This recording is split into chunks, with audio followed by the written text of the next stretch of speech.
Welcome to Chillin' 101. We hope this video helps.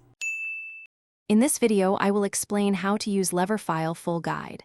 Start by opening your project and finding the lever file in the config folder, then make a backup copy.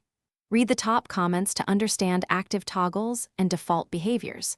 Use a code editor with syntax highlighting to spot mistakes. Save changes and run a quick test to confirm behavior. Revert to the backup if unexpected issues appear during testing.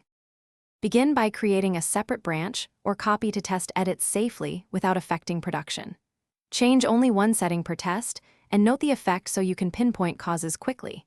Keep toggles and values descriptive to help teammates and your future self.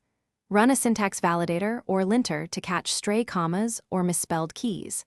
Finally, document each change in your changelog so rollbacks and audits are simpler and faster.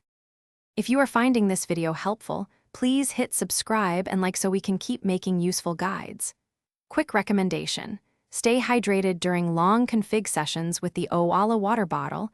It seals well and fits most cup holders, making sips between edits effortless. I find it handy when debugging late into the night. Check the description for the link and other deals. Now let's get back to the video. When a feature breaks after editing the lever file, start by comparing it to the backup copy to find differences. Check for syntax errors like missing commas or stray characters that often cause parse failures. Enable debug logging to see which keys are being loaded and what values are applied. Reproduce the issue step by step to isolate the problematic entry, and then correct it and retest until behavior is stable and predictable. Thanks for watching.